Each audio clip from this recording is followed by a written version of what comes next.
On today's show, I'll be talking to two women who use city yards in creative ways. Hello, I'm Shannon Skinner, and this is Extraordinary Women TV.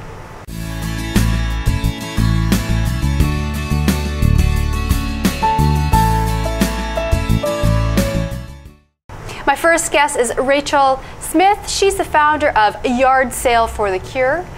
You're going to meet her in a moment.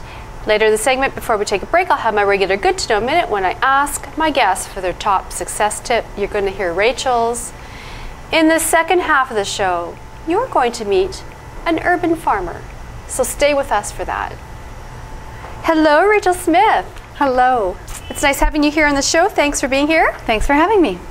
Now, Yard Sale for the Curious is really an inspiring topic, an interesting topic, and this is the time of the year for it, of course, as well, you know, as we are into spring. We'll talk about a little bit about your background before we talk about Yard Sale for the Cure. You began your career in advertising. That's right, yeah. About 20 years in advertising. 20 years. You began an agency, and then you started your own consulting company. That's right. I started in 2004. I started my own little media consulting company, Willow Media, and it's been fun. What does Willow Media do?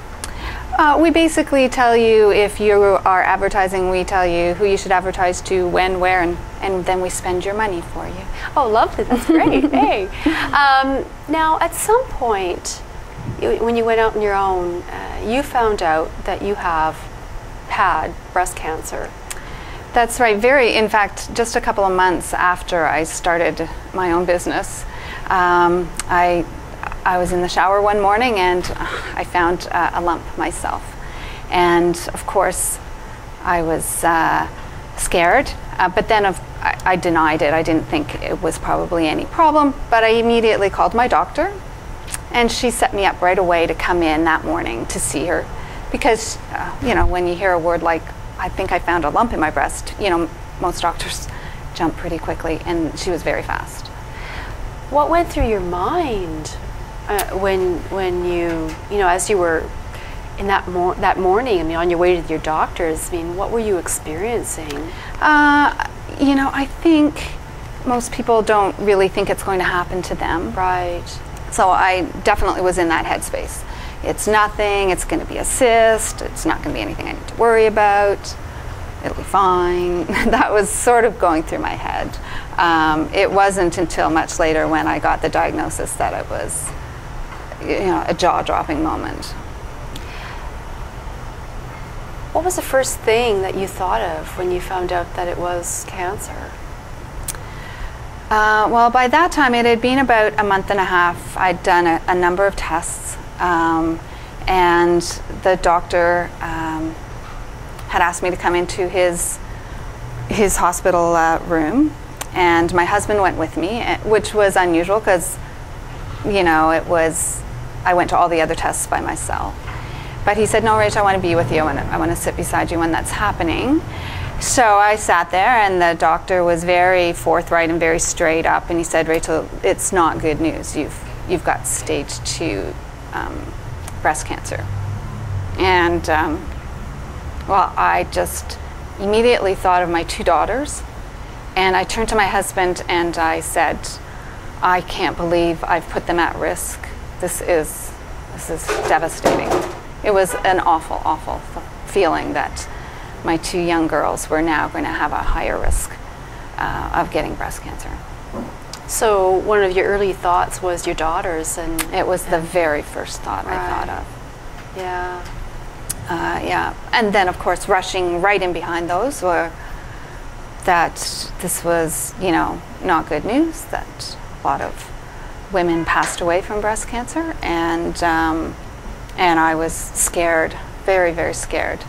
But I think something kicks in, something natural, at least in me it did. I just said, this is not going to beat me. I am much too busy. I've got too much to do and too much to give, and I've got too much going on with my family I'm not going to let this get me down. So you went through the treatments and... Yeah, there was, well, first of all, I had to have surgery. And then I had to do a number of months, eight actual rounds of chemotherapy, which was a fascinating experience. And then I had 2.5 months of radiation. Yeah. And then there was the day that you were cancer-free. December 11th. December 11th. Yeah. You remember that day? Yeah, absolutely. Absolutely. It was a good feeling. Now, this sparked you to start Yard Sale for the Cure. I mean, it wasn't immediate, but... No, but you know, the chemo, I don't know if you've ever had to be in a place where they're giving chemo. The nurses there are the most amazing nurses in the world. I had one nurse, Mickey. She sat in front of me, and my first chemo was this this red dye. I can't even remember the name of it, which is great. But the needle was about this long, and there was about this much of the container was full of red dye, and the drug was in there. And I had you know, a intravenous in there, and she sat in front of me, and she had to take 2 of these monstrous things full of this drug and pump it slowly into the intravenous. Took 3 hours. Wow. 3 hours. Yeah. She sat in front of me, closer than you and I are, pumping this drug into me, and it was like it was a party. She was so friendly, so interesting, so interested in me, and she did that every day. It's got to take a very special person, I think, to Absolutely work in, phenomenal. So when I was done my treatments, I thought, I've got to be able to somehow give back to people like Mickey and all the other lovely nurses that were there, and the doctors. I've got to somehow give something back to them. And the only thing I could think of to give to them was money that would help in research and treatment and survivorship. So my husband and I, because we were in the advertising world, started brainstorming, and we thought, like, what can we do? We live on a dead-end street, and so I said, you know, we've got a pile of stuff in the basement. You know, when you have little kids, they grow out of stuff so quickly, and we had toys and stuff that they had, just junk. We thought, let's have a yard sale. Let's get rid of it. We'll raise like a couple $100 for sure, and we can take that and give it to Toronto East General Hospital, or we can give it to the Canadian Breast Cancer Foundation, and they'll be able to use it. And my husband, who never does anything in half measures, said, well, Rach, let's get the whole street. We'll get as many people on our dead-end street as possible, and we'll have a huge, it'll be great. And then, of course, he kept thinking further and further, and then, so we ended up actually, the first Yard Sale for the Cure in 2005 was in the Beaches area of Toronto, and we had 350 yard sales in that Beaches area on one day. Which is my neighborhood. Yeah, that's great. It was a great day. It was really spectacular seeing all these yard sale signs up where people were going to be hosting yard sales, and knowing that the money was going to be going to a good cause. So the idea is that people can have a yard sale. Specifically, a portion of proceeds goes to breast cancer research. Is that right? That's right. I mean, Right. Of course, we let the person who's hosting the yard sale decide how much they want to give, and we encourage 100% of the donations to go to this charity. But you know, if they want, whatever they want to give is wonderful. And the first year we raised $46,000, and we were just ecstatic.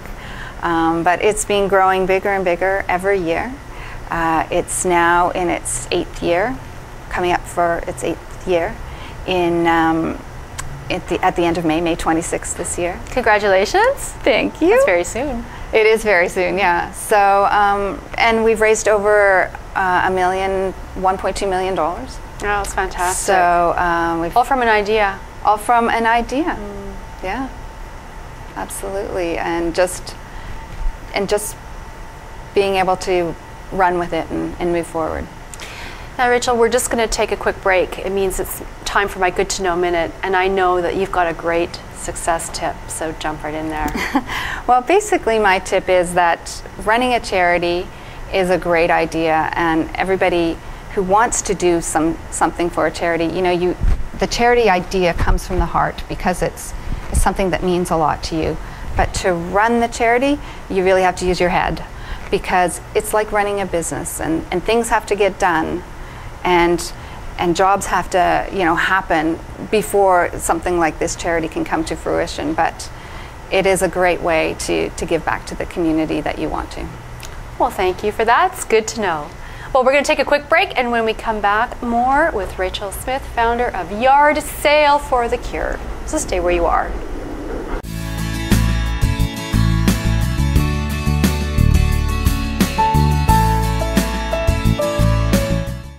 Welcome back to the show. I'm Shannon Skinner, and I'm speaking with Rachael Smith, who's the founder of Yard Sale for the Cure, of course in support of the Canadian Breast Cancer Foundation. So you started Yard Sale for the Cure. By that time you were cancer-free. That's right. And it's become quite successful. You've had hundreds of yard sales across Canada. It started in the beaches in Toronto, and you've raised more than $1 million. What is the vision for it going forward? Well, a couple of years ago, we actually were approached by the Canadian Breast Cancer Foundation because they were one of our largest recipients of money. And we were chatting with them over the years, and they asked if they could take over the charity, primarily because it's a great time of year to raise money. As you said, it's yard sale time, springtime. And their major fundraiser is the Run for the Cure, which is in October. So this was a great counter seasonal opportunity for them. They were receiving a lot of the money anyway, so they thought they could take it and run with it and grow it bigger, and that's what's happening. It's getting larger and larger. It's across Canada. It's got support from a lot of their volunteers. They still have some great sponsors. Remax and 1-800-GOT-JUNK are still sponsoring it, and it's doing really phenomenally well. So it's great to see that our little tiny vision is now flowering and really growing into what we hope will continue and raise a ton of money, and that money will go towards helping women with breast cancer. So this all came from an idea, so you never know where your ideas go. That's right. The smallest little idea can really blossom into a great thing that makes money. So Rachael, in terms of challenges, I mean, I know that charities and not-for-profits or any startup is not easy. And I've certainly had the privilege of speaking to a number of women who run charities and humanitarians on the show, and each one of them has shared some of their challenges. What has been the greatest challenge for you with your organization? I think probably the greatest challenge when we were starting it was just getting the word out. A lot of charities have the same issue, that you need people to hear about it. There's so many people. 1 in 9 women will be experiencing breast cancer in their lifetime. So when you think about that, everybody knows someone with breast cancer. It's true. So you just need to get that word of mouth out there and spread the news.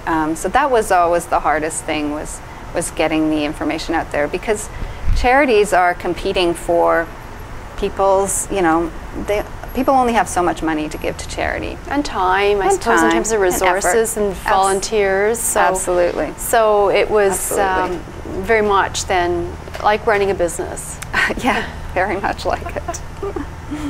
But what did it do for your heart in terms of your fulfillment? Well, you know, I remember the first year, we were just finishing our yard sale, and we saw a woman come walking up the street, and she had a bag of money, you know, rolled up bills and a ton of change. And she came up to me, and I could see immediately she was in the middle of her treatment. She had a kerchief on, and she handed me the money, and she just said, you know, thanks so much for doing this and for helping us. And that was the moment when I went, this is all the work, that's really worth it. And I'm sure every year there's, you know, when people are doing all their volunteering, there's always that one moment when someone says something to you that it just really touches you. And that woman, Anna, it was lovely the way she did that. Sometimes that's all we need, is those touching moments to keep us going through those challenging times. Absolutely, absolutely. Because I remember it 8 years later as a really momentous moment for me. So, have you had anyone since the start send you letters or an email saying thank you? Yeah, people have gone on the website and said that, absolutely. And a lot of people show up at my yard sale, because I do have a yard sale every year.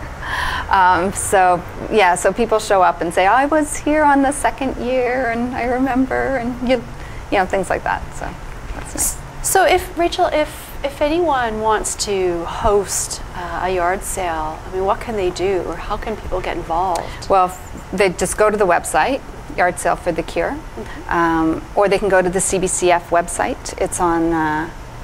There's a direct link on their website. Canadian Breast Cancer Foundation website. Yeah. Yep. And you can sign up. They send you a kit which has a beautiful pink sign that lets everyone know that you're hosting a yard sale there. And people are very different when they come to a yard sale that's for a charity. They don't seem to quibble as much for that book. Can it be 25 cents instead of 50 cents? You know, you don't get that kind of quibbling. In fact, a lot of people even give you additional money. You know, oh, here, I'll give you this $10. It's for a good cause. So that's really, really lovely to see. And so, yeah, they just go to the website, they sign up, they get a kit, and then on the 26th, host your yard sale. So what would be some tips in your years of experience and wisdom in yard sales, raising money for breast cancer research? What tips would you offer? Well, I always say you can get ready for a yard sale incredibly quickly. That being said, it is better to be organized. But often I'm Friday night before the Saturday, I'm still running around the house going, we never use this, let's put that in the yard sale as well. So you can if you really, really, really want to host a yard sale, you can host it pretty quickly. That would be my first sort of tip. My second tip would be, never underprice things. If you have good quality secondhand stuff, it's gently used, you've used it, but it's not broken, it's not ripped, don't price it really cheap. Price it at about 30% of its value that you bought it for, because if it's good quality, people recognize it and they will pay the money. And you're raising money, and you can remind the people when they, give you if they try to quibble with you, you can say this money is going towards charity. It's worth the $12 I priced it at. So people walk away often feeling good that they've contributed, done a good thing. They've done a good thing. The buyers have done a good thing, and the person who's raising the money, never underestimate, the value of your stuff. Are there certain items that work that maybe people should not think of including in a yard sale, or something that works really well? Well, and I can only tell you from my experience. Yeah, from experience. From my experience, I've never been able to get clothes to sell, but I guess I can understand that, But I can always get kids' sporting equipment to sell. Because if you can get a bike for your guy who's just going to grow out of it 2 years from now at a fraction of the cost, we've sold tons of sporting equipment. My husband's a big sports guy, so we tend to collect things like bicycles and kayaks and things like that. So Rachael, it's been such a pleasure to have you here today and for you to share your story. Is there any message that you would like to share that we've not touched on before our time is up? Well, I guess the only thing I can think of is that if you can't host a yard sale on May 26th, you can always shop at a yard sale. So there's, on the website, there's a little icon that you can go and find out where there are yard sales in your neighborhood. So it'll be a great day, so come on out and shop. Well, thank you for your time, Rachael, and I wish you all the best with your yard sales this year. Thank you. I've been speaking with Rachael Smith, founder of the Yard Sale for the Cure in support of Canadian Breast Cancer Foundation. If you are interested in finding out more about Rachael, more about this interview, I'd encourage you to visit my website at extraordinarywomentv.com. Of course, there you will see many other interviews that I've done. You can contact me through the website. I'm on Twitter, I'm on Facebook, lots of places to find me. In the second half of the show, you're going to meet an urban farmer. So stay with us.